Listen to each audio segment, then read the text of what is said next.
DDG, episode 114. My name is Dave Hunt, and I'm joined by Michael Swick. How's it going, Dave? How's it going? Good. I feel 100% better. I'm fully back. Today is this week is one of the first weeks that I feel like I have full energy, like full plethora of energy.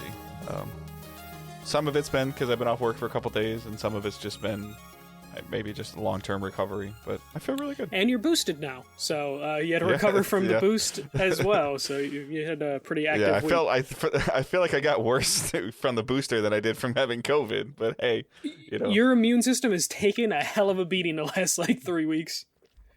Yeah, might as well get it all over and done with. My computer updated itself before I started recording. Oh, smart ass Wyatt. Good. Yeah, that will also be the streaming PC updated itself last week's recording. The gaming PC, which is what Michael is on, when I came downstairs today, was all updated. The best part is I'm too lazy to splice those videos together, so that video is just going to die on Twitch. So yeah. So, we are Digital Days Gaming. We are a weekly podcast that posts every Thursday morning on podcast services around the world. You can watch us live on Twitch, twitch.tv/Digital Days Gaming, where you can sub if you want. We're a Twitch affiliate. Many of you have done that. Some of you haven't. It helps. If you want to, please do. If you don't, that's fine too.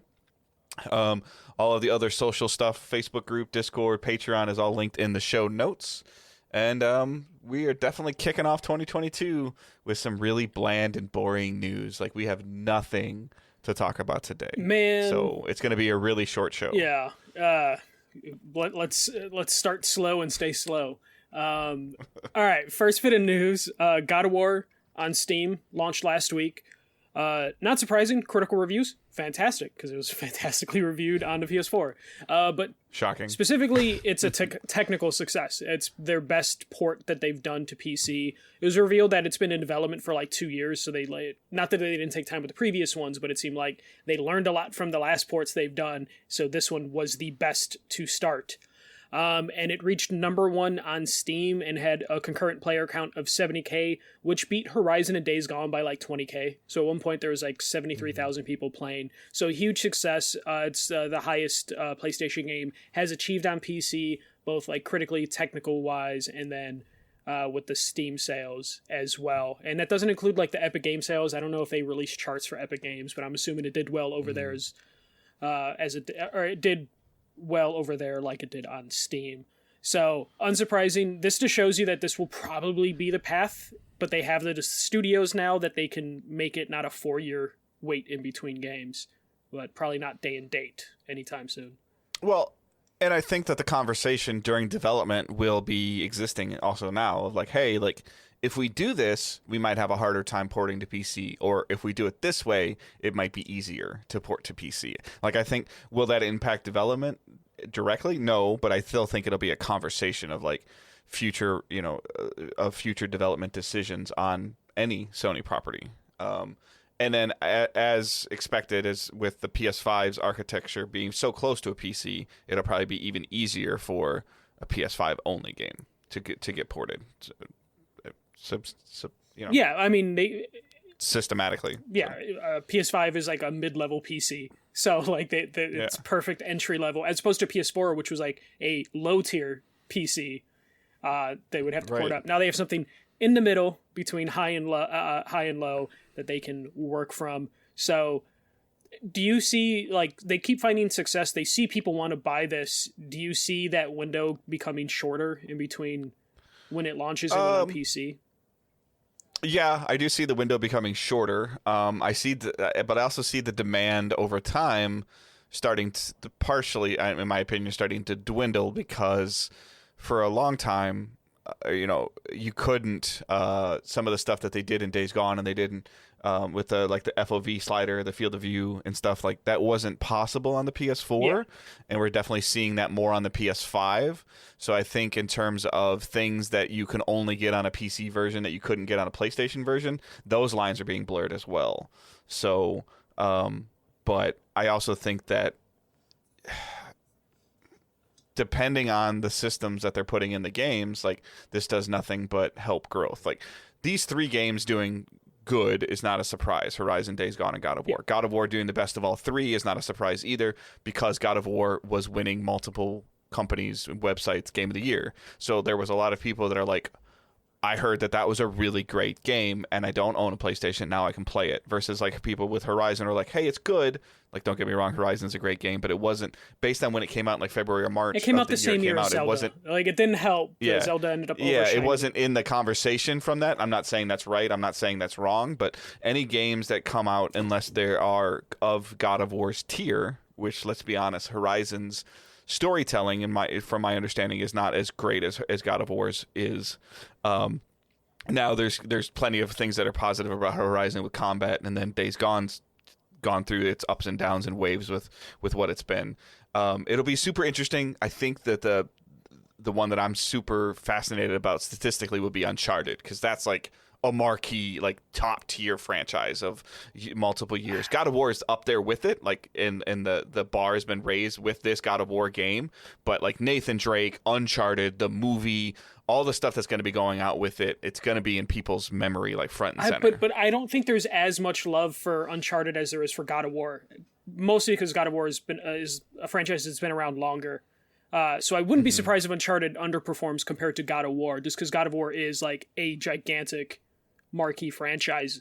But it's going to be interesting to see where exactly it's going to place. Is there really people that want to play the Uncharted games on PC? I'm not saying there's no market for that, but like, at least in my mind, it's like God of War is a top tier franchise. Uncharted's right below it. Horizon, because it's a newer IP, is number 3, and Days Gone, of course, is last place, but still a fine game. But yeah, Uncharted is going to be interesting to see. I'm still kind of sad they didn't do like the whole Nathan Drake collection. It's just 4 and Lost Legacy, which I think will hurt it, because God of War was technically a reboot. No, yeah. This is like, you don't really have to have played the previous ones to understand it. You will get a better understanding of things going on, but you don't have to do it. Versus, here's the 4th game of the installment of a great story arc over all 4 games. I agree with you. And then Lost Legacy is kind of like this branch that sticks off. Like, it's, again, like you would have to, like, in order to understand who Chloe, I think you'd have to play 3 to really understand 2. Okay. Yeah. Nadine, you just need 4. But like Chloe, you need 2 and up. Yeah. So, I mean, there's definitely some interesting things, like, and I feel like at this point in time, with the upgrades that the the Uncharted Legacy, whatever it's called, Nathan Drake collection has had, bringing it to PC would probably be fairly easy and inexpensive.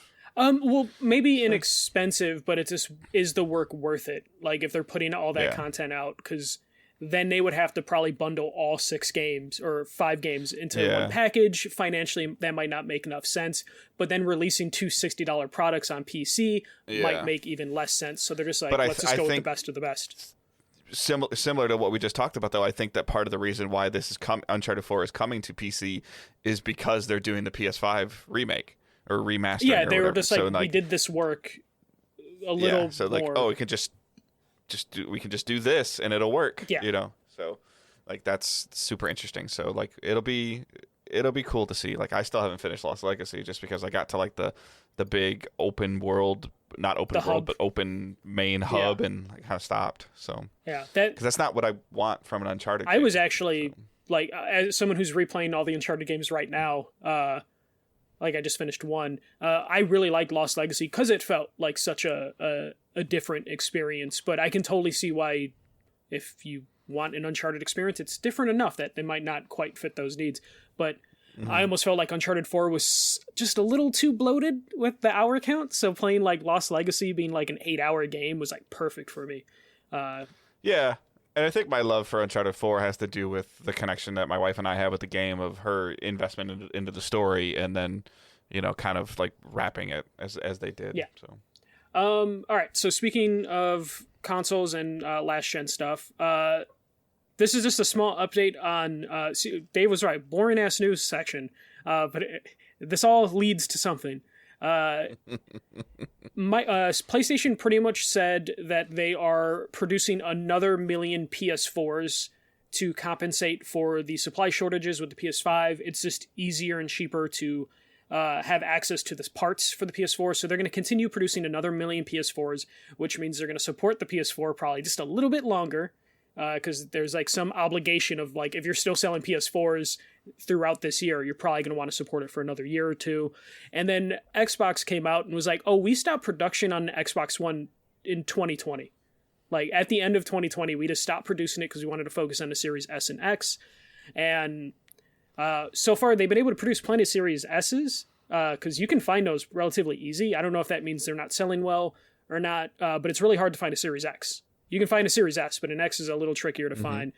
So you're seeing two different directions to where Xbox is just like, okay, we're just going to focus all of our production on the new gen that we want to get in people's hands. And PlayStation kind of just threw their hands up and is just like, we're just going to produce something because we can't keep up with the demand. The supply shortage is annoying, but we need to produce something. And it sounds like they also were doing this move because it will cheapen the costs that it'll take to produce hardware in general, because they're, these factories need to be making something at all times, and they'll give you a better deal if you have more things being produced by them. So it sounds like they're using the PS4 as leverage to keep work going. Yeah, it definitely sounds like a case of like, this is the best we can do with what we got, which I'm all for. I don't, and in comparison to the bullet point you brought up for Xbox, this is the difference between, I could be wrong here, but isn't the PS4 like the most sold unit console like of all time? Or it's getting there. Yeah, PS2 it's like is still number. or something? I think it's like PS2, Wii, and then PS4. Yeah. Okay, so this decade, So the demand, it may or may not still be there versus Xbox One that I think Microsoft just wants to like forget existed. Yeah. I think we talked about that, how like it's just like it's going to be the forgotten generation. Like Microsoft's going to do another documentary and it's going to be like 360 existed, Series existed. And then you're like, what happened in the 7 years between them? Yeah, and the fact of the matter of how they're handling smart delivery and essentially not having any Xbox One exclusives so far, I think that them just going, hey, you know what? Here is the better functioning console, and better functioning and cheaper. So, because I believe us, if you were to put an Xbox One X on a shelf and a Series S on a shelf, I think that the One X is more expensive. Yeah. So, them ditching this is not uncommon. But I also think that it's been Microsoft's intention to the other point that you mentioned. It's been Microsoft's intention all along. The Series S is the priority. Yeah, it just makes sense. It's the easy entry point to get people in. It's an upgrade over the previous generation. Not a big upgrade, but enough to make people happy with new TVs. I mean, and we're seeing it. I mean, we're seeing the November and December NPD numbers showing that Xbox Series is outselling PS5, but PS5 is out revenuing Xbox Series. So that means that the S is selling better than the 5. Yeah. Unit wise. So, which again, it's the path of least resistance for the consumer. For it's $300 in a Game Pass card. You're done. Yeah. Like, and this is what, a year ago, the people were like, that's not going to work. Yeah, it is. I mean, part of the reason the Wii sold so well was the cheapest one on the market. Yeah. PlayStation benefited a lot from Xbox fumbling the Xbox One, but it was also the cheaper option. The cheaper option will always sell well. Right now, though, the PS5 is still just a huge force. PlayStation's still number one, so the PS5 is still going to always outsell the Series S, even with the price difference. But Microsoft's going to make gains from just being available compared to the PS5. Yeah, I mean, what's better, selling two discs PS5s or 4 Series S's? Yeah, and it's going to come down to that, especially how much each manufacturer is losing on a console. I guarantee the loss on the Series S is probably way less than the loss is on a PS5 disc. So you have to account that stuff in for it.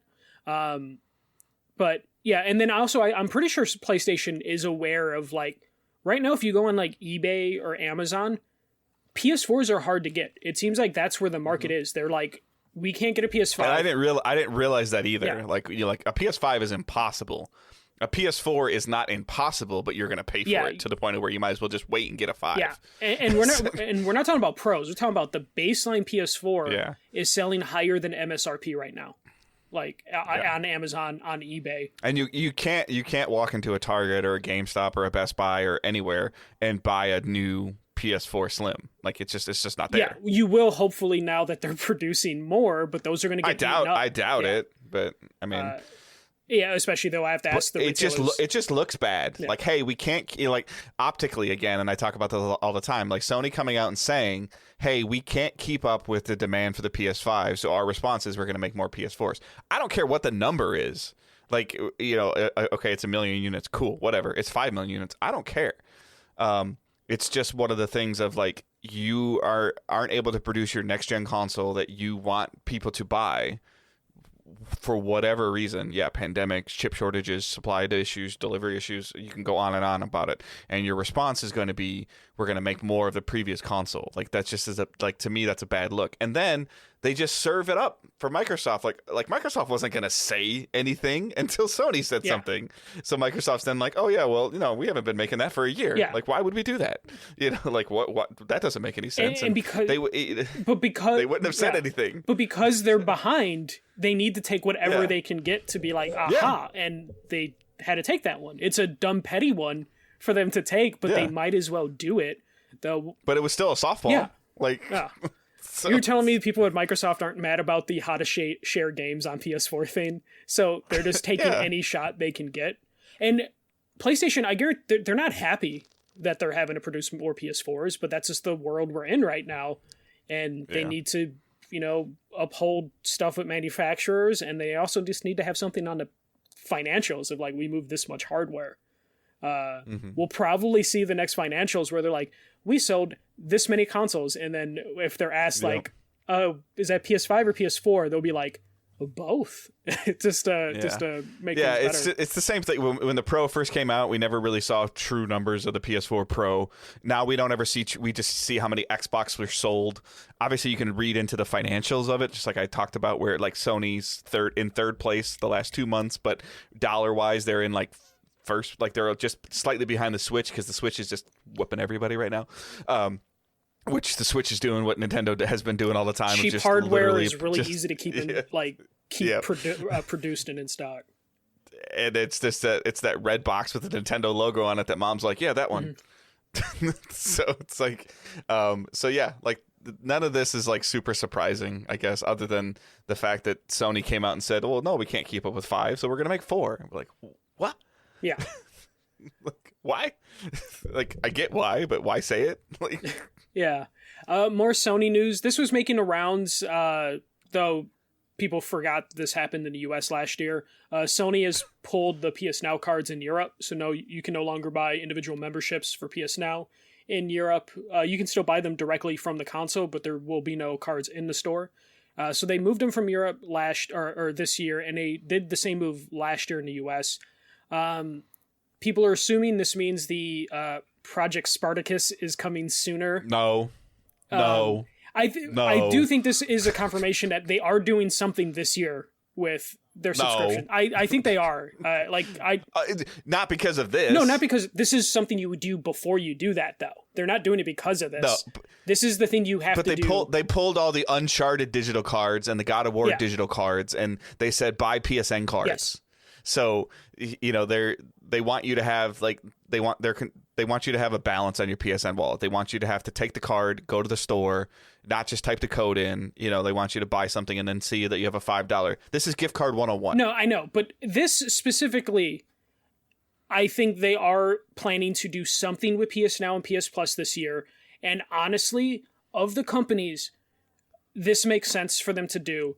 Because do you really think they can handle juggling like, okay, we got to convert this PS Now membership into a PS Plus membership? They're going to have to do that anyways, because anybody that's invested in PS Now buys it when it's on sale like you do with PS Plus and does all that other stuff. I know, and I have a feeling that's going to be a fucking mess because it's not going to be. It's going to be. So they're just trying to cut it off as soon as they can with like, let's let's get rid of these Now cards. No one might be buying them because most people are just buying it directly from their console. So why have this in a store? Why create market confusion when in 3 months we're going to be like combining now PS Now and PS Plus together? I think they're tired of the code redemption crap. No, that like, literally does not like. But I think that I just think that people are going and they're buying a car, like a PSN card, and for $50, and because like the denominations of the PSN cards have changed too. Yeah, and PS Now has always been like more expensive. Even on their website, even on the PSN store, I don't think you can buy. I don't think you can add custom PSN funds anymore. Like you can't go in and purchase like $47.84 on PSN cards. It has to be in the denominations of like 10, 25, but they've also 50. fixed it to where you can just buy the exact amount for the game that you want. Like you'll just charge your card the exact amount. Yeah, it'll charge your card the exact amount because you're on this. But I'm saying you can't like the denominations of the PSN gift cards are it's still 10, 25, purchasing funds on 100. PSNs are built to keep a balance. Yeah, I still think this is them like clearing out the Now stuff to like ease up on potential market confusion. Just because it has to be confusing for some people having like PlayStation denomination cards, PlayStation Plus cards, and then PS Now cards.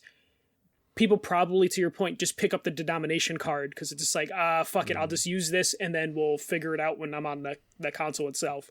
But I think it also helps with market confusion if they do launch this thing in spring, which I think will happen just because they need to do something with Now. I don't know if it's going to be the stuff people are hoping it is, like the Game Pass competitor, because I don't think they can do that.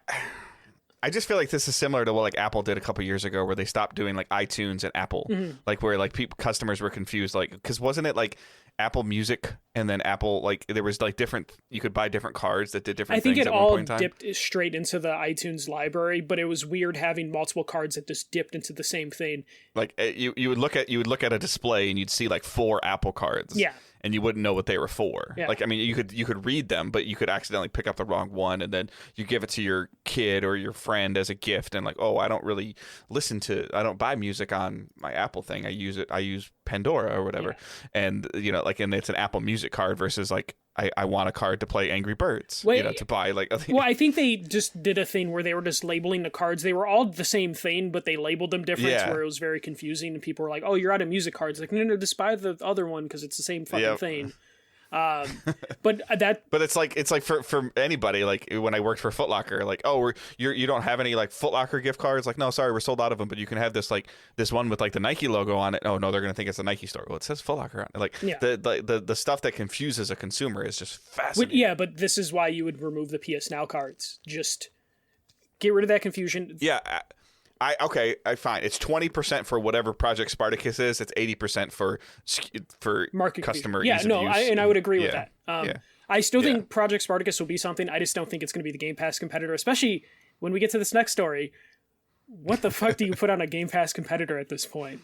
All right, so this happened this morning. I don't know how you found out. This is like... I was asleep, and your text that said "wow" to me is what because when you text me, when you or Angela or somebody text me, it's a different notification than if like my boss texts me or like my coworkers text me. I have a cooler ringtone than Angela, right? Yeah, I don't use ringtones. Okay. My phone's never on loud, so it's always on. But it goes so, and then usually when you typically say something like "wow," it's usually either followed up with like a picture or a link. Yeah. And I was up a little late the previous little later than normal. So I was kind of just sleeping in, and it was also like Angela went to work and Owen went to school and Jonathan's gone and Zoe's gone. So like nobody was home. It was just me and the dog. So I was just asleep. And then I didn't see really what you were talking about. And then I opened up Twitter and I was like, what the? Yeah. Well, so I was asleep. So we're talking about has Microsoft purchased Activision Blizzard for $68.7 billion. I found out because Sarah, like, she wakes up earlier than me because she, has to like log in to work from home. And she's like, Michael, Activision was just bought by Microsoft. And I'm like, bullshit. That's a fake tweet. And then I just looked and I'm like, holy shit.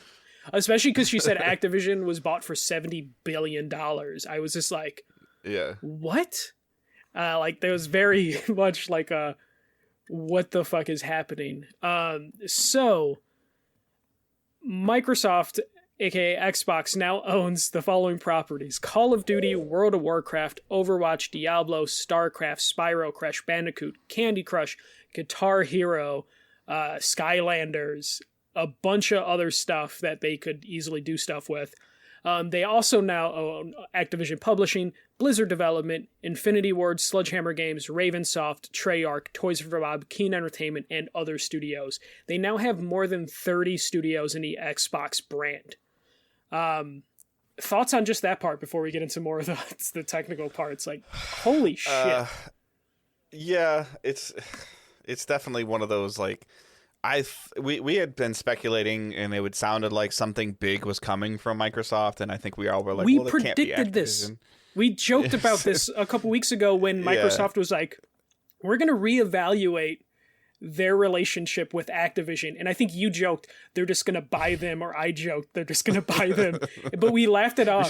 We should find that clip. Yeah. Somebody should find that clip. But we laughed it off like, that's impossible. That'll never happen. So the first part, just before we get into some of the other mumbo jumbo that I think is super interesting, is like, I hope this stops the Call of Duty train. I think we're gonna move away from the 3 studio Call of Duty. That's what I'm hoping. Yeah. Like, I'm hoping, like, the first thing I want, like, Phil Spencer to say when the acquisition is done is like, we are reopening Vicarious Vision, and they are working on this. They're working on Tony Hawk, or yeah, or what, like, I'm just saying, like, the other part that, like, first came to mind is that Microsoft is a mega corp, like, mega corp. Like, obviously we all know they're that. over $2 trillion in value now. Yeah. They took advantage of a wounded lion. Mm-hmm. Like, Activision is very, very wounded right now. Activision Blizzard is very, very wounded. And I think the board probably looked at this and goes, you know what? Let's just get out while we can. Yeah. Like, and I don't want to get into, like, all we've talked about some of the stuff. If you're interested in or not, Activision as a company needed a facelift, and this is plastic surgery. Yeah, I mean, we talked about it. It's been a couple weeks since we talked about it, but, like, they have lawsuits from the government about labor issues. They have harassment, misconduct allegations against them.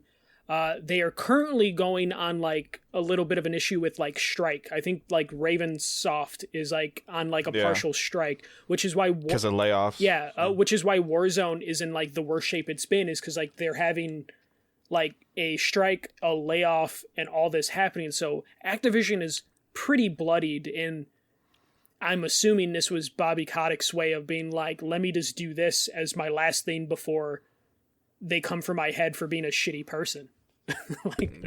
Like, there is no chance that Bobby Kotick has the word Xbox next to his nameplate, next to his business card. Like, that will not happen.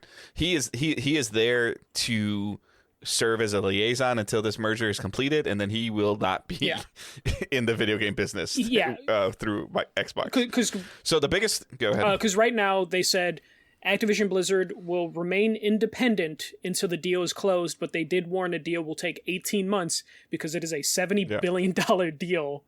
But once the deal is complete, all the studios will report into Phil Spencer as the head of Microsoft Gaming, Xbox, or whatever. What you just said is the thing that is the most interesting to me personally, of the news that I heard, is that now Phil Spencer's title changed today to CEO of Microsoft Gaming. So this also has to do with the mobile platforms, the Candy Crush games, and things like that are being added with this acquisition. What's fascinating to me is that for years it's been Xbox Game Pass, Xbox Gaming, Xbox or xCloud, and now maybe I'm reading too much into it, but the fact of the matter is that it's being called Microsoft Gaming now is super interesting to me. In terms of, like, how they're going to either, one, try to attempt to subcategory this or branch this off to, I think, partially appease the courts. Mm-hmm. and not just the United States courts. Like my wife told me today, Microsoft has had years of problems. The last one was in Europe, in European court, Yeah. with acquisitions. Yeah. Like they do, like the European courts do not like Microsoft. As recent as like 15 years ago, I believe was the last time they had like a monopoly issue. They've done with this 45 years. They've had to deal with being accused of being a monopoly and also being a monopoly, like not just accused, but like being an actual monopoly. And this is their largest acquisition. So, like, and the other part is also like what they are or aren't going to do. Like, I think that we are going to know more about what their intentions are with Activision's properties before this deal is final than we did with even a percentage of what we knew about Bethesda. Because this is going to, there is going to be things that are going to come out in court. What? Because this is going to court. Like this, based on how maybe not in the United States, but it's going to court. The only thing that would help them is Activision doesn't have any studios in Europe. They only have studios in North America. Agreed. So they might be able to avoid European court, which is why they're willing to announce this 18 months before close, because they get to avoid Europe. Because they, as far as I know, correct me if I'm wrong, but Activision, I believe, only is a North American based developer. So they might be able to avoid Europe. Or if they do have to go to Europe, it's going to be of less things that they have to worry about. Right now, they have to worry about the U.S. court system, but the U.S. court system is really pro-corporations, just as Disney with all the shit they've acquired. The administration in the U.S. government has changed in the last year, so I don't think that it's going to be it's not going to be a rubber stamp. It's legal. Yeah. Everything they're doing is 100% legal. And then the other part that was fascinating to me today is that Phil Spencer, like noon our time, 9:00. Seattle time, he had a speech to like an investor thing, and what I thought was super interesting, and I didn't really know this, and I didn't get a chance to dig into it anymore, but he said even after this acquisition finalizes, they still will be third in gaming revenue with behind Tencent and Sony. Like Sony still beats them in gaming revenue. So they have that in their favor. Even with owning all of this stuff this is with Microsoft absorbing the Activision Blizzard assets, which is crazy to think about because he's absorbing the World of Warcraft assets. Yeah, and it still doesn't put him over Sony's revenue. But you're also talking about the amount of debt that they're creating with these acquisitions, so you can use that to kind of offset it and go in your favor because they are spending so much money to prop up Game Pass. So that's kind of their advantage of getting away with this stuff right now, is they're like, well, we spent hundreds of millions of dollars at a loss last year. So there's enough things right now. This is like the perfect time for them to try and pull this sort of thing off right now. Because if they try to pull this off during the 360 era, they would have probably got stomped out. Like, no, you're too high up. But right now, they're third. So you can get away with they're it. not. They're like fifth or sixth. They have to be without Activision Blizzard. No, but now with Activision, they get bumped up to third. And then I think the other part that will save them and make it go through is that you're gonna hear so much about xCloud now, so much, and they're gonna use that as another if they are going to eliminate PlayStation as a platform for any of these properties that you just listed, which that's up in the air. I think you and I are on the same page of like, yeah, they're doing it. Like anything you just listed, studios won't be making games for PlayStation by 2025. Yeah. So I think that you and I are on the same page with that. That's an assumption that you just confirmed. But I think that them saying, well, yeah, like we're not putting it out on PlayStation or Nintendo, but we are going to let it, here's our thing. Like, here's our app that I've been talking about that's going to work on Fire Sticks and Rokus and, whatever other smart television, Android TV devices, Apple TV, like all this stuff. And our cloud service works on iPad or on Apple and works on, Samsung and like all these things of that's where I think they're going to be able to just tell the courts like, well, no, like here's this tech. It's beyond a console platform. But then they can also say, like, because they have a track record of offering Nintendo Game Pass. Like, let us put Game Pass on Nintendo. And Nintendo was like, fuck out of here. They can possibly use that of, like, we're offering up our Game Pass services to our competitors if they want to have us on their platform. They could probably use that a little bit. I think they'll be fine. Someone in a Facebook group I was talking with mentioned, like, they don't know if the current administration will approve this, but I brought up that Disney acquired Star Wars, Marvel, Universal, and Comcast combined during the Obama administration. Where with the Biden administration, I don't think there's going to be much difference in terms of that philosophy. You could get away with a lot more with the previous administration, but I feel like this won't be that much of an issue. It's going to be a long, drawn-out issue, which is why they said 18 months. Which is why I think that we might know more about what their intentions are. Like I think that you're going to have the similar people that are like paid attention to the Apple versus Epic lawsuit, where we saw like as much information that came out of that.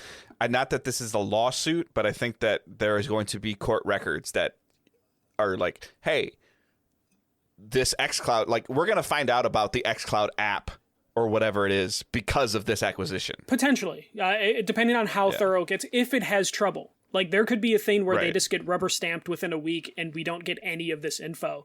I will say it's going to be interesting. It's the largest tech acquisition, though. Yeah. So, like, and I think it's going to garner a lot of eyes on it that don't understand gaming. And we're going to get a lot of that again. You'll get politicians in these instances that will like to make their name off a potential big story. So we'll definitely get some stuff from that. And then, like, the reference that Angela and I were talking about today is what she just put in chat, is that when they purchased Fox had to sell off its sports branch before the purchase went through. So do you think that there will be anything within the Activision Blizzard ecosystem that has to be split off? So I think they won't have to, because the specifically the entertainment industry, it's way smaller than the gaming industry in terms of, like, the heads of the table. So I think they might have that in favor, because you just mentioned Tencent, Sony, Nintendo, Epic, and then you have Activision, EA, Ubisoft in there. There's more heads at the table, as opposed to the movie industry, where it's like literally Universal and Comcast formed one thing, AT&T and Warner formed another, then you had Disney and Fox form, and then you just had Sony, who owned... I forget, I think it's a Sony Pictures. So you only had like 5 heads of the table, 5 businesses running all of the entertainment industry. And the video game industry, you have like 10 companies, you know? And then they can probably spin stuff of like, well, Devolver's worth $1 billion. So they're another big publisher. So they might be able to spin off like the competition as reasons why this isn't as big of a monopoly as it truly is. Especially to people that don't know the gaming industry. They'll just throw money figures at people and be like, it's not that big a deal. And they can probably get away with it. I think they wouldn't have announced this if they weren't confident. I agree. Yeah, especially they kept the secret. No one saw this coming. Yeah. No insider. Yeah, I feel like Microsoft's legal team has done diligent homework on this to know where they are or where they aren't at. Because I feel like if there was any kind of division or branch or thing that had to be sold off before this happened, I think that would have been announced today as well. Yeah. They would have, we would have gotten leaks about this, but like no one knew anything. I will think it's going to be interesting to watch.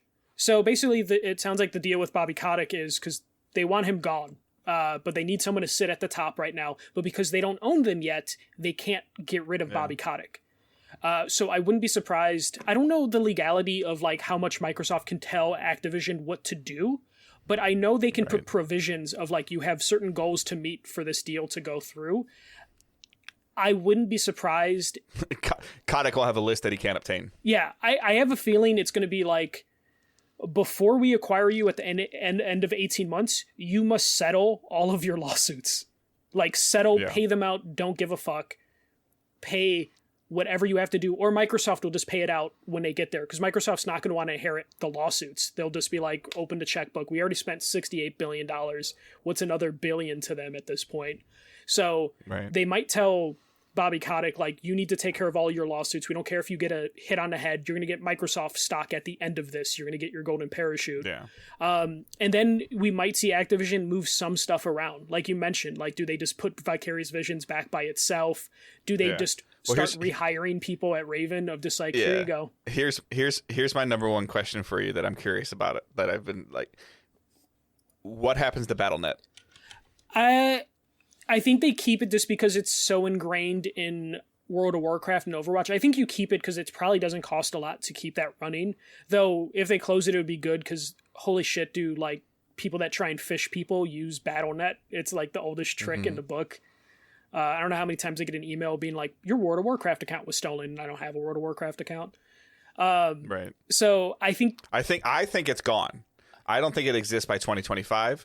I think that they take all the good stuff that's in it and they just put it in the Microsoft Store. Do they rebrand it because it's a service that actually works as opposed to the Microsoft Store?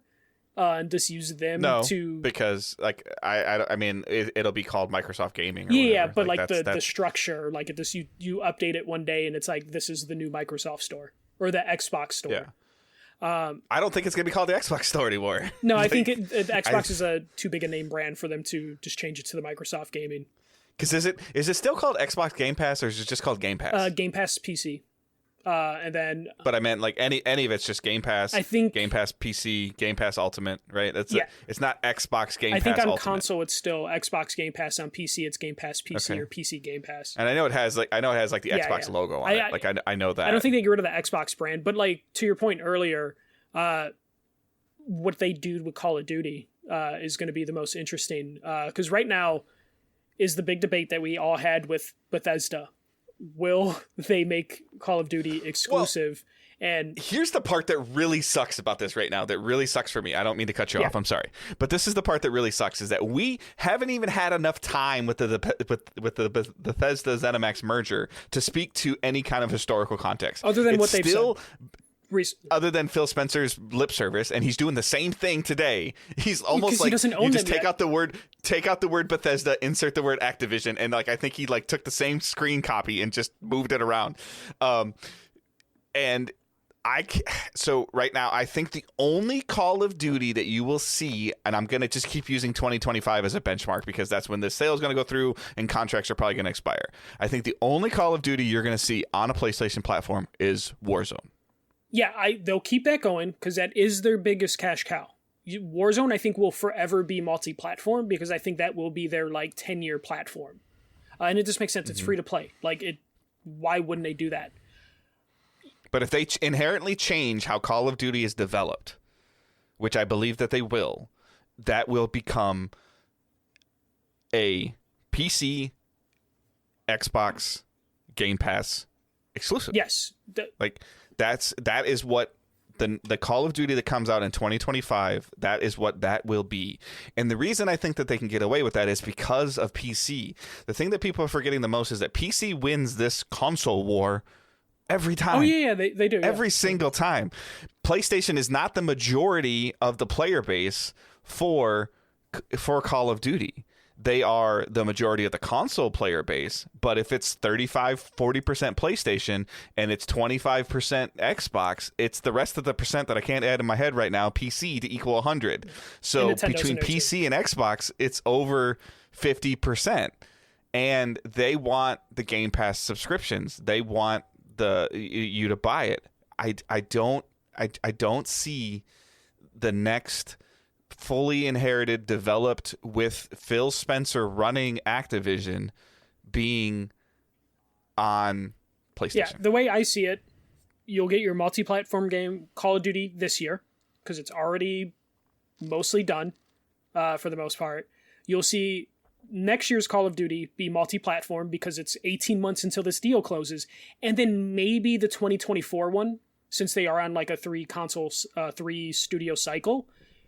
So 2024, 2025 will probably be the last multi-platform one before they make it exclusive, and then also have to rethink their stuff because at a certain point, if you're Microsoft, are you going to want your Call of Duty game to compete with your Fallout game, to compete with your Halo game, or your Halo? Yeah, they have to balance that, and that's going to mean spreading stuff out. Overwatch, yeah.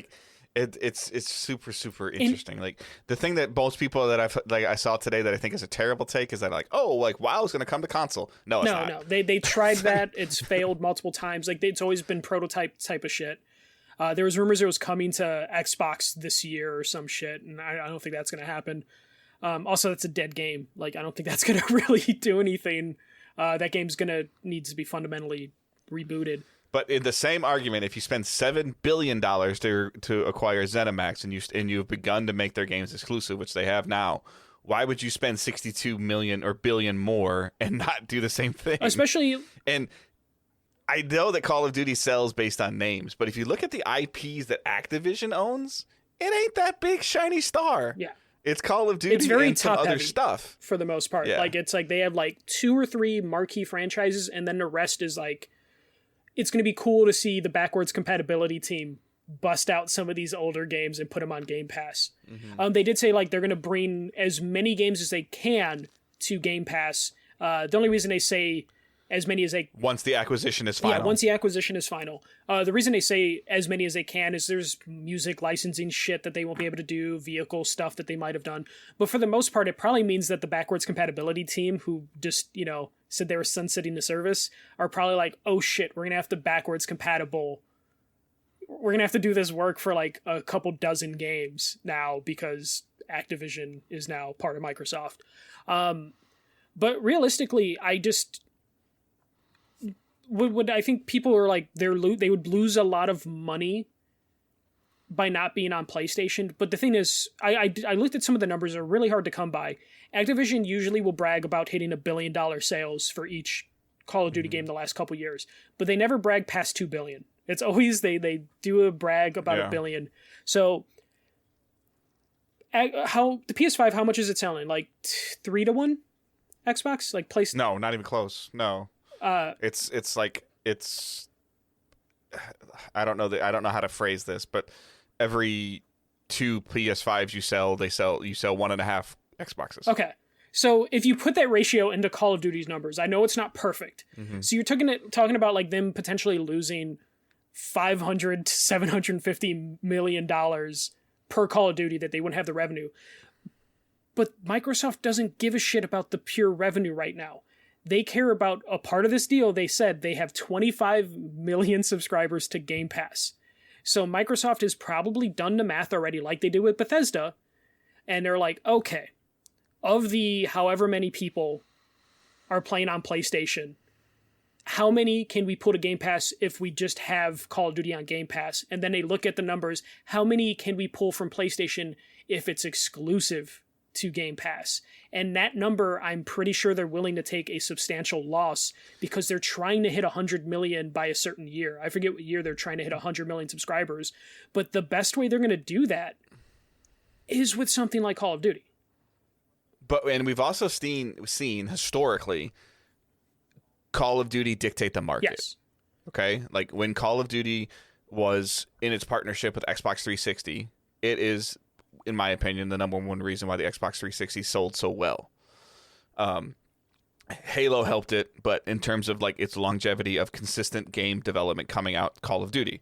And then when PS4 was announced, and then the Activision's partnership partially with Destiny, anybody can roll their eyes when they say it or don't want to say it, but that was a factor.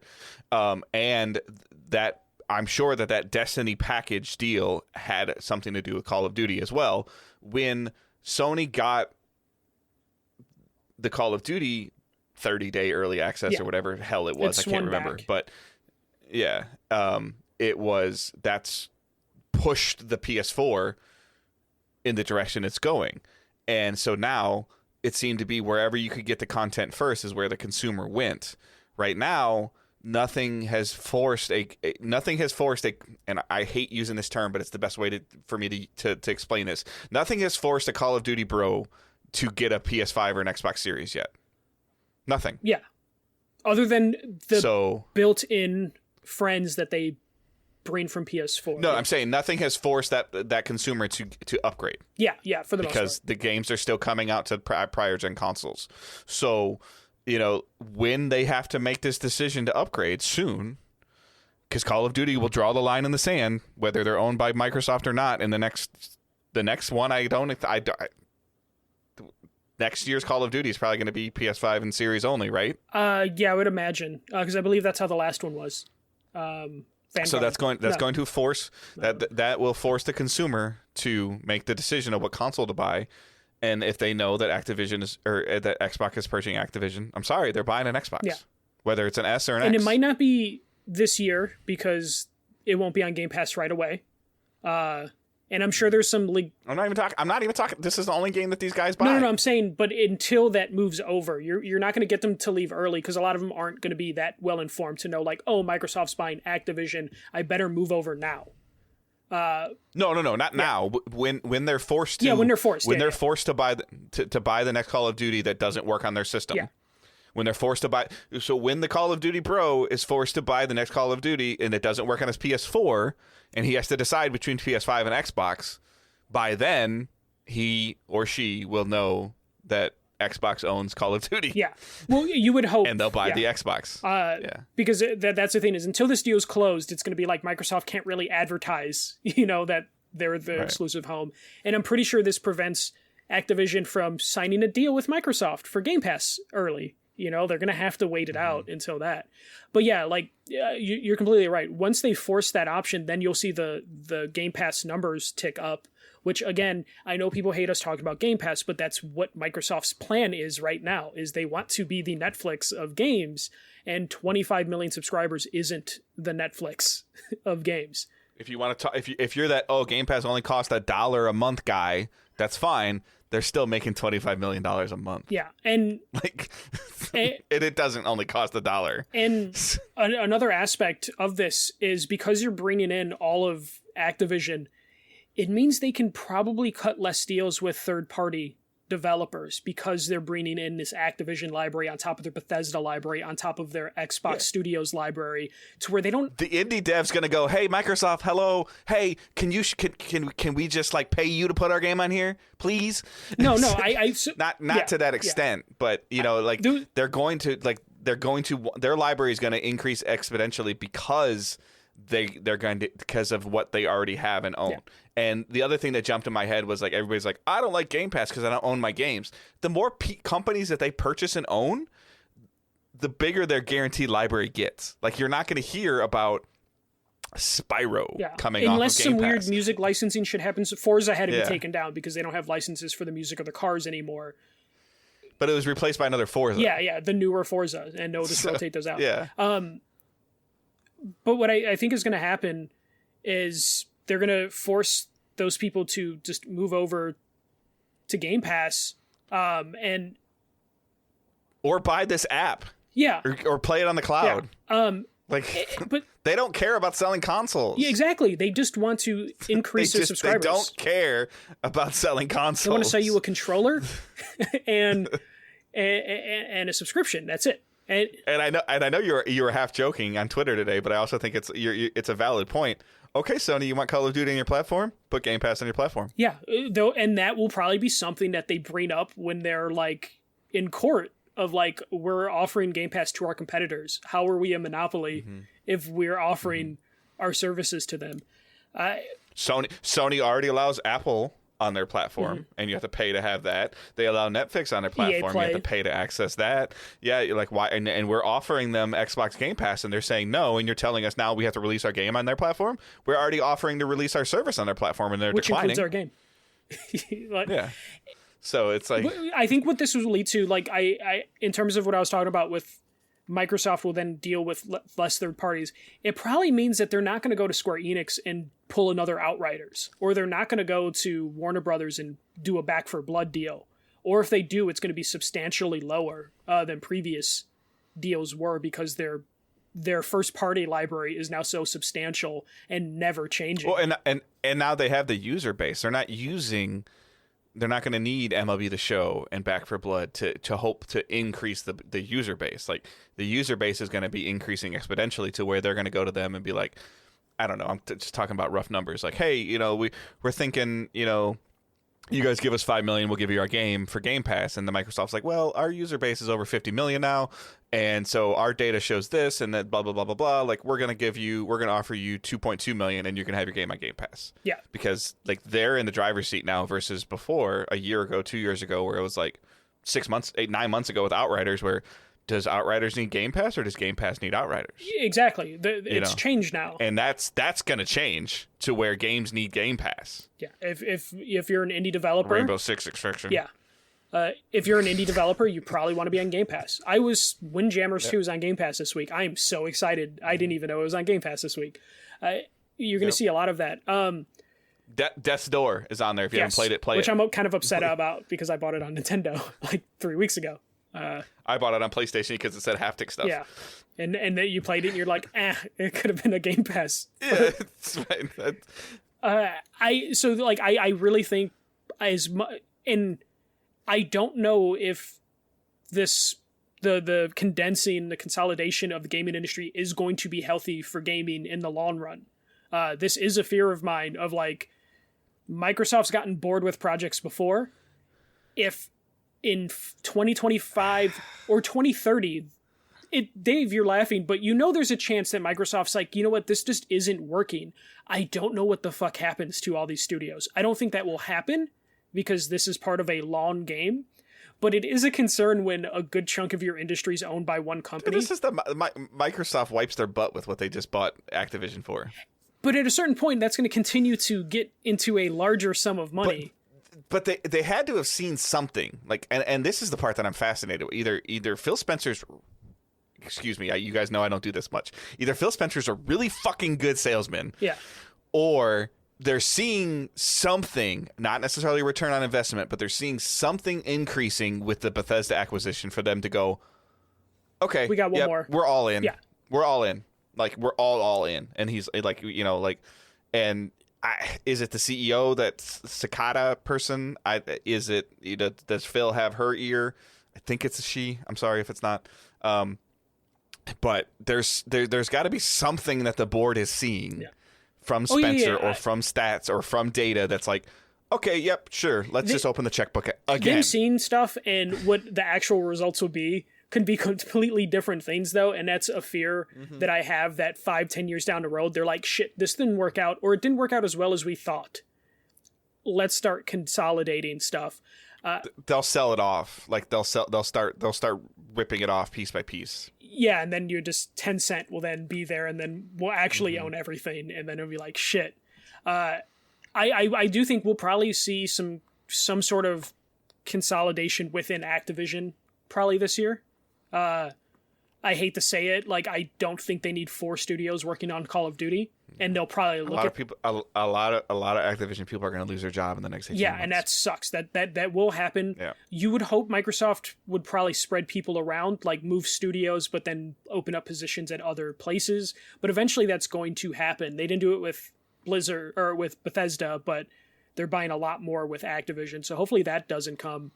Well, they're buying a lot more things like the Blizz BattleNet and the esports league that Activision owns. I forget which one. There's a lot more things other than publisher and 7 development studios.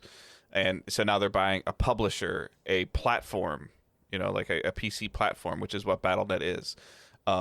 And the mobile, the mobile thing, which people keep underestimating. Kings, yeah, that's the property.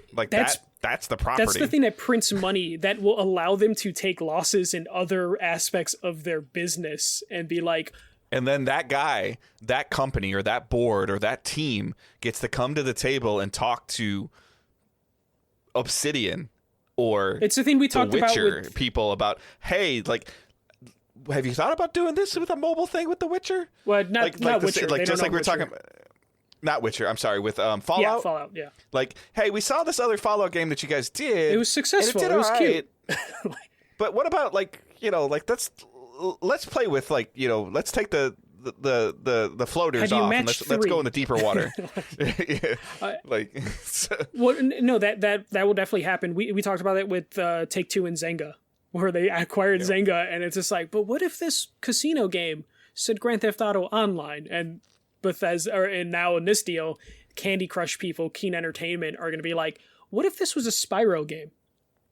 What if you played this mobile game for 4 hours and you got an extra level in Halo? Yeah. It just turns into that. And I really think people are underestimating the amount of revenue Keen makes. Almost feels like it's free money, like it prints money, that they can just use that as hey, we had to fix Ravensoft and it cost a lot of money, but don't worry because Keen brought in this much money. So we brought a new color to Candy Crush and we can pay for Raven's entire restructuring. Yeah, exactly. It's shit like that. We're being, we're exaggerating, but that's kind of what they can pull off. We talked about this a lot, but we kind of have to talk about the elephant in the room that everyone's been talking about today. Sony. What is PlayStation's response? I think we probably are going to differ, but there's a chance we'll be pretty similar with this. So I don't know if you want to go first or if you want me to go first. They don't have one. I don't think they need to do one right now. Yeah, they don't have one. I don't think they need to do one. Like the Wolverine, like they're number 2. Like we just talked about, they're number 2. Spider-Man is their properties have been super successful. They're generating tons and tons of revenue. Their consoles are still selling. Like I don't really think they need to answer back. Like could losing Call of Duty affect their revenue? Sure.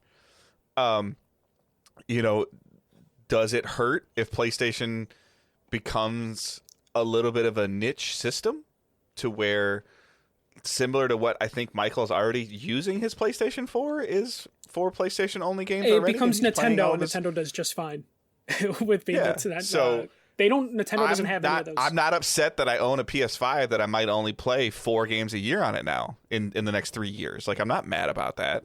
Yeah.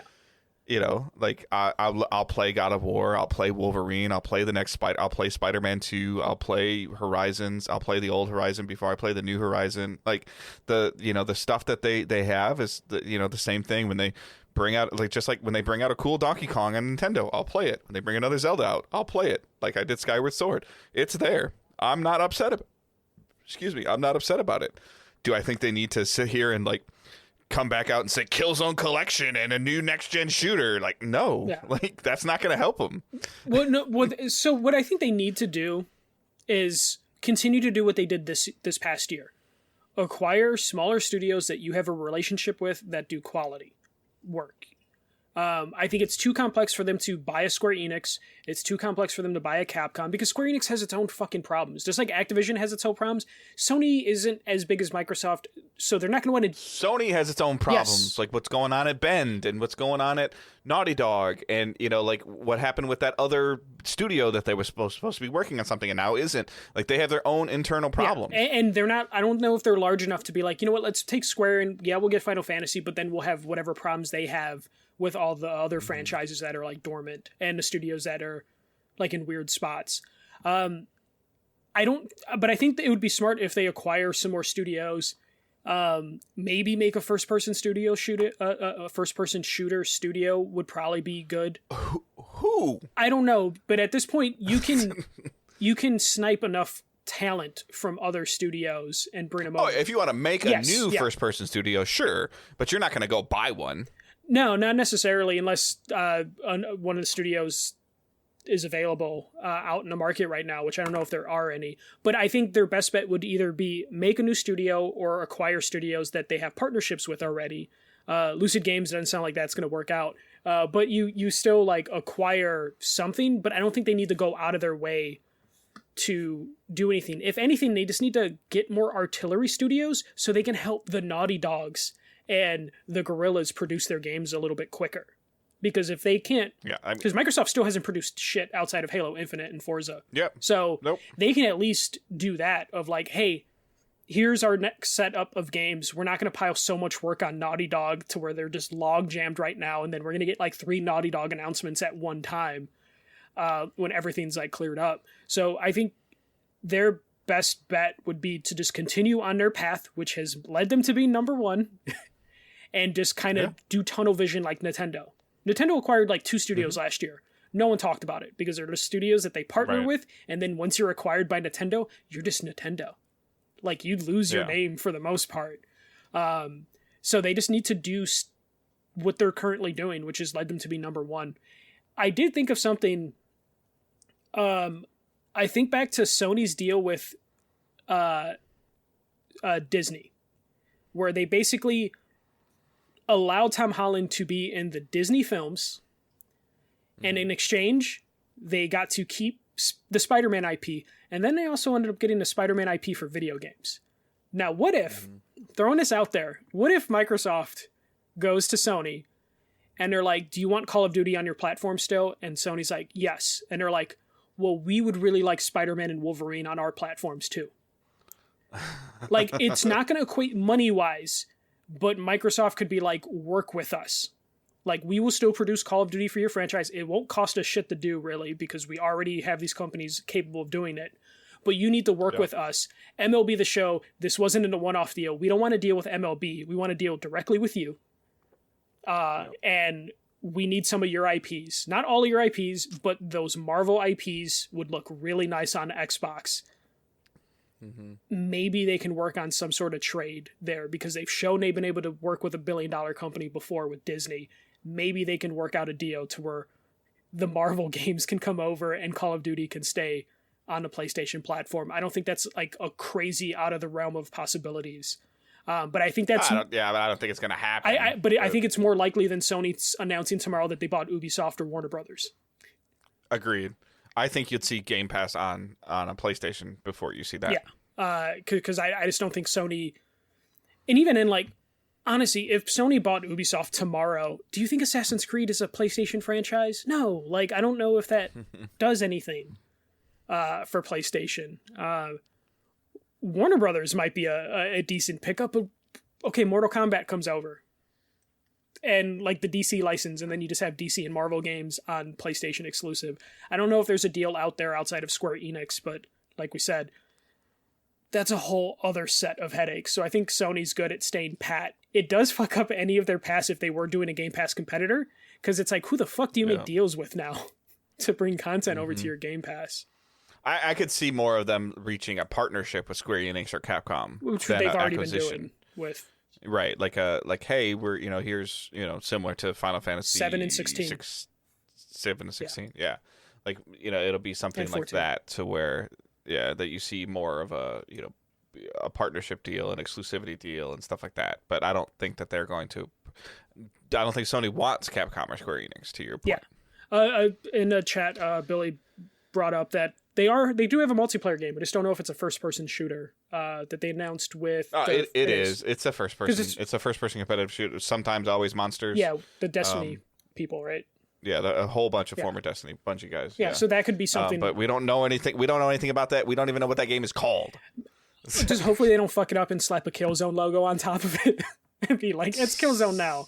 Because I don't know if they need that. I've seen a lot of people. They want. I think Greg Miller was tweeting out, "Good time to bring Resistance back. Good time to bring Killzone back. Good time to bring SOCOM back." And it's just like, no, it's not. Like they need a newer IP. I don't think converting SOCOM to a first-person shooter is going to work. I don't think Killzone or Resistance. I want a new Resistance game, but I think they're better off with a new IP at this point. That's not gonna save. That's them. not gonna make the Call of Duty bros easy. Like. They need to think something out of the box to pull that. Hopefully it's not. Yeah, Mag hopefully again. it's not Mag again. But yeah, when Mag meets Fuse, game of the year. Zipper and Insomniac had a baby. But yeah, long story short, I don't think Sony needs to necessarily respond because they're already number one. But holy shit, was this big news, and that ended up taking like a majority of our podcast today. Yeah.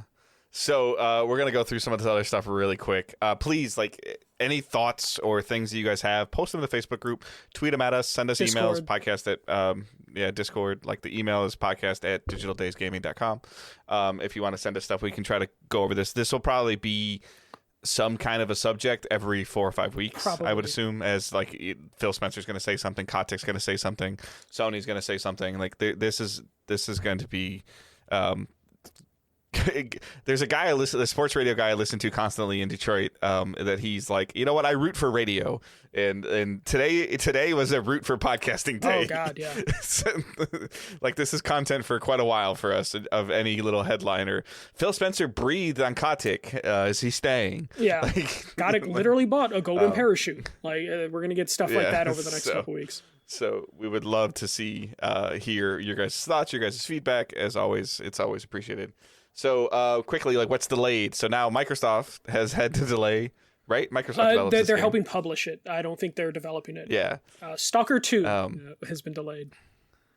I don't think it's okay, Lebetsky. I don't think it's a sad day. There's been talk about that already. Is this? And we can briefly touch on this. Is this bad for the industry? Potentially in the long run. I don't think anything bad right now.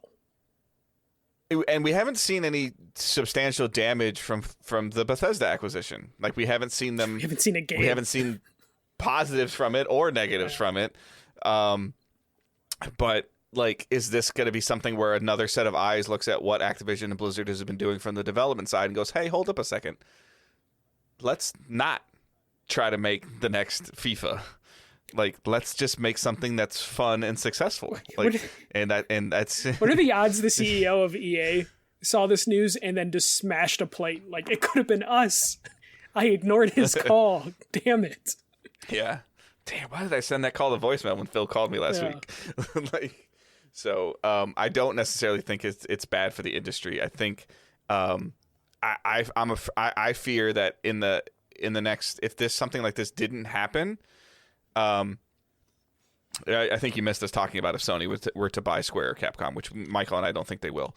But I think that the amount of trouble that Activision was in, or is currently in, could have been the detriment to them being gone, to Activision closing. It could have been really ugly.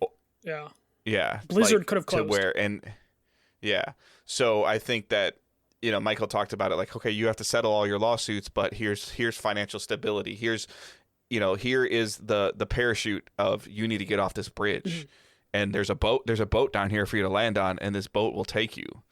And it's a fucking aircraft carrier now, but it's gonna support you, and we're gonna figure this out, and you're gonna figure it out under the leadership of Phil Spencer, who has shown over the last couple of years that he can make some good choices. Yeah, like to your point, like, Bobby Kotick wasn't going away. He was still going to be in charge if this deal didn't happen. Now we know he will be gone in 18 months or sooner, depending on when his deal gets closed. And that is huge, because Bobby Kotick is like a really shitty person. So getting rid of him will be good. Yes, they're going to have to deal with him for 18 months, but he can't fuck up. Like, if he does anything wrong over the next 18 months, it could jeopardize the deal. Yeah. Like, and that was what the board would be like, you know what, you're gone. Yeah. Like, the Activision board would be like, nope, you're gone. Yeah. But yeah, no, Lebetsky said... But Lebetsky, they're not even, like, yeah, you might be scared of what Sony feels they have to do, but like we just mentioned, and most, we're reacting to a little bit of Twitch chat, which we don't commonly do during the podcast, but Sony's still ahead of Microsoft, even with the Activision Blizzard acquisition. They're still beating them in revenue. Yeah. So it all this did was make the gap closer. It's Tencent, it's Sony, it's Microsoft, Bethesda, Blizzard, Activision. And maybe before this acquisition would go through, it was Tencent, Sony. I don't even know who was or wasn't third. Maybe might have been Epic. It wasn't Activision Blizzard. Yeah, so this didn't even like move them. Move them up. Like, they're just kind of it moved them up, but not enough to pass Sony. Yeah. So I don't think that Sony has to react. And I put this in a Facebook group. There's still a chance that Activision or Call of Duty games become exclusive. It doesn't move the needle enough, and then Microsoft's like the year after that being like, Call of Duty's back on PlayStation, and then that becomes the best-selling Call of Duty of all time because the PlayStation fan base is like hungry for it. So there's a chance that like it's only a 1 or 2 year gap where Call of Duty's missing from PlayStation, and then they come back and then they get the hero points. It's like when Microsoft last year raised the price, and then people were pissed. 12 hours later. They're like, and then they said like, oh, we're not going to raise the price, and people were calling them heroes. Like, they can pull that with Call of Duty, where they take it away and then are like, you know what, we like our fans, and then they give it back, and then everyone's like excited. But Stalker 2 is delayed from April 28th to December 8th now. That's after they said they were going to take the NFTs out. So maybe that's why they got delayed, because they made a stupid announcement. So then they had to undo that. Also, they announced NFTs were villains, and then they said they're taking NFTs away, and then they became heroes again. It's amazing how that ends up working for companies. But yeah. All right.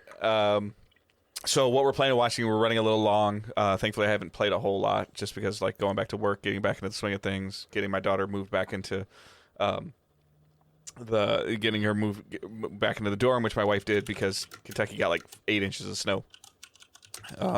So what we're playing and watching, Michael and I have both been playing Rainbow Six Extraction, and that's all you get for right now. Yeah. It comes out the day this podcast comes out. So keep an eye out for a little bit of streams. It's on Game Pass. And if I believe it's crossplay. So if you're picking it up, know that Michael and I have it, and we can play the game with you. Yeah. So that's where that is. And then today, Nobody Saves the World came out from Drinkbox Studio, which is the studio that did Guacamelee. Guacamelee 1, Guacamelee 2, Super Turbo Championship Edition, longest title ever, so many words, which I loved. I still remember playing the first Guacamelee on my Vita, because that was like a cross-buy game or something, and I really enjoyed that. This is a asymmetrical or top-down RPG. Similar art style to Guacamelee. Great writing. You take on these forms as you upgrade and you play. Like, you can play as like a guard that has a sword. You can play as a horse that kicks. You can play as a slug. You can play as a rat. And it's got there's from the RPG standpoint, there's poison and there's sharp damage, and there's there's all this stuff that's in there, and it's got the witty narrative and the writing. There's no voice acting really in it, and I've played probably like 4 or 5 hours today, and I think I got up to like level 7 or 8. It does seem very, very fun right off the bat. Very easy to pick up and play. Not super overly complicated, but you can definitely get some cool things going. Start comboing things together. Switching between the forms can feel a little clunky right now. I don't know if that's just me getting used to switching between them. Each one of them has their own individual skill tree, so there's definitely reasons to use each different form to make them stronger, as well as you're always working on something. There's definitely enough like little mini quests, like kill 50 things this way, and then kill 25 things with this, and slow things with this. And each one of those you get like an upgrade, like a star, and you need so many stars to open up a door to go to the next dungeon or the next level. But you can go back into an old dungeon and just keep doing it. I caught myself for like an hour today, like, oh well, let me just do these 4 things with this character, and I'm like, oh, those are easy. These next 3 are really easy. Let me go back in there. Like, I know there's a huge enemy density right there. And then I'm like, I need to go like play the game. Like, I'm just sitting here like upgrading the characters. But I can see like where it might not be bad for, what Michael talks about, like, hey, put a podcast on and just grind this thing out for an hour, 2 hours to get all these. Every time you complete like a mini quest, you get a wizard star. So there's like all that stuff going on as well. It's really fun. It's on Game Pass. So you can get it on Xbox or you can get it on Steam. That's the only place that it's available right now. I don't know when it's coming to PlayStation or when it's coming to Switch. I think this game would be like amazing on the Switch. So like, it's definitely really, really cool. Like I said, I love Drinkbox and I love Guacamelee games, and so far I'm enjoying this tremendously. It's definitely a game that I think I'm going to stream more. So with me getting the Xbox X, and my son decided not to take the S with him to his dorm this semester, I can bring the S down to the office and stream from that. So I can definitely see myself being able to stream a little bit more. I have been enjoying just kind of playing games on the big TV on the couch, but I know that you guys want to see us do a little bit more streaming, so that is something that I'm going to try to do at least once a week when I get a little bit, like I said, everybody going back to school, going back to work, going back to their dorms is kind of more like leveled everything out at home. So we can definitely get more into like a routine of where I can maybe have a little bit more dedicated gaming time. So yeah, and then I might return to streaming one day. Who knows? I watched a lot of football this weekend. I did get my booster on Saturday, so I watched a lot of football Saturday and on Sunday. Angela and I watched, we caught up like on the show, like through Hulu, like one of the Nathan Fillion show. That seemed to be really good. We keep meaning to sit down and watch the final 2 episodes of Hawkeye, and we just haven't done it yet. So it's not a whole, like, it was a lot of football for me, and my wife was pretty much gone the weekend because she was she took Zoe down to school and back in one day, because Kentucky got a lot of snow. So Yeah. That's it for that. So For me, my last week started with someone. One of my friends for Christmas got me like an iFixit kit, so I've been just taking apart electronics the last week. So I thoroughly cleaned my PS3, which I'd never have taken it apart. Like I've took like literal parts of it off, like actually opened it up, moved the power supply, took the fan out, and did like a real thorough cleaning. Did some ISO alcohol on it just to make it all nice. So I've been playing a lot of PS3 stuff. For some reason, I wanted to play Pain and Savage Moon and Shatter, so I've been playing a bunch of random PS3 stuff because I still don't have access to my PS5 really during the evenings. So I've been playing a lot of PS3 stuff. I did play the Nathan Drake collection and beat the first Uncharted game. I forget how short that was, but that's gonna be like 7.5 hours, like 8 hours. So I ended up beating that in like 2 or 3 afternoons, which was nice. I was gonna actually like try and go for the platinum, but it was very grindy, so I'm just like, no, I'm not gonna do that. So I might start Uncharted 2 this week. For whatever reason, I've just been wanting to go through all of them. I played 1 and 2 several times, but I think I only played 3 one time because I didn't really like the way 3. The story, some of the story aspects and twists of 3 didn't really jive with me too well. So I'm really interested to go back to 3 and play it for the second time or first time since I first beat it when it came out. So did that. That was like the first game, like Uncharted 1 made that jump at a certain point in the game where it's like, it went, like, oh, it's just like a treasure hunter, and then it went supernatural. Yeah. yeah, it's like it jumped like fast. Like, to improve that, but then it had the same shitty final boss thing that the first one had, and then the third one, the supernatural link or twist was a little too much, and then the fourth one is like, we're just not going to do supernatural stuff, and that's why I think the fourth one probably flows the best because it doesn't have that. But it doesn't have like the best like final boss battle either.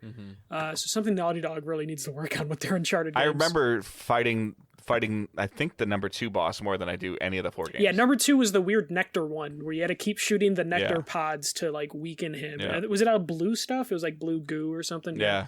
That's the one I remember of all like the final the first boss. one was literally a fist fight, but it's QTE. So it's like you have to just hide behind crates, he reloads, and then you go punch him, and then it QTEs into something else. And then the third one was, I remember there was like vanishing, hallucinating people in the third one. I forget exactly, like you get drugged or something.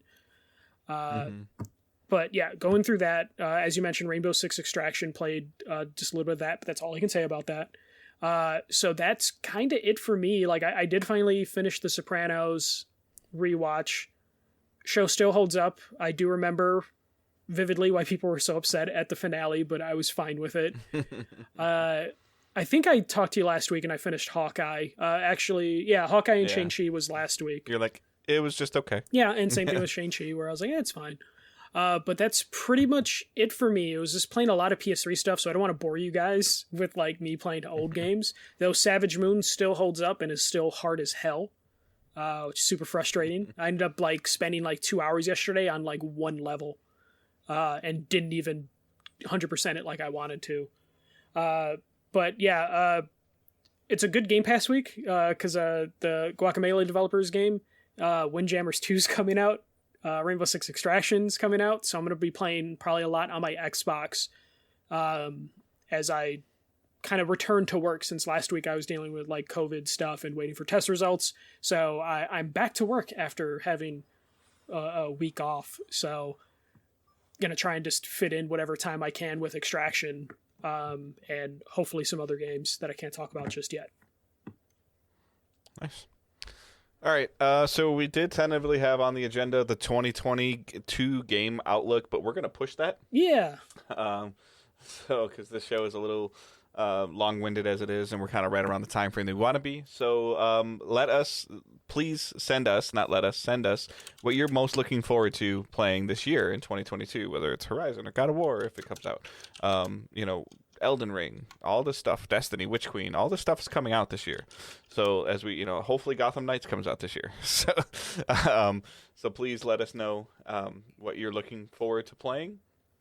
And we'll have a little bit of a look into that next week. Because I also think that anybody that had any plans gaming-wise to release stuff this week, when they woke up this morning, that kind of just like ended. Oh, that was my favorite part is all the PR people I follow being like, hey, if you had a really shitty announcement, do it now. Like, get that bad news out of the way now. One that I think you and I both follow, I think literally said that she woke up to the Microsoft news and she ran to stop her press release from coming out like in 2 minutes. 2 minutes before they were. Yeah, so, I saw that. That cracked me up. Yeah, so she was like, so I'm curious to what that was about, because if you were announcing like a release date of a game or something like that, it would have got buried today. So, so we'll see where that is, and like I would hate to be the owner of a PR company that had plans for today, and just to see that and be like, we're gonna pump the brakes on this for a little bit. So maybe we'll have some cool stuff to talk about next week. I'm sure that there's going to be some more, Xbox, Activision blurbs that come out. Jason Schreier said he picked the worst day to go on vacation, but then continued to tweet like insider information. His wife's probably like, dude. Yeah. And he's like, but.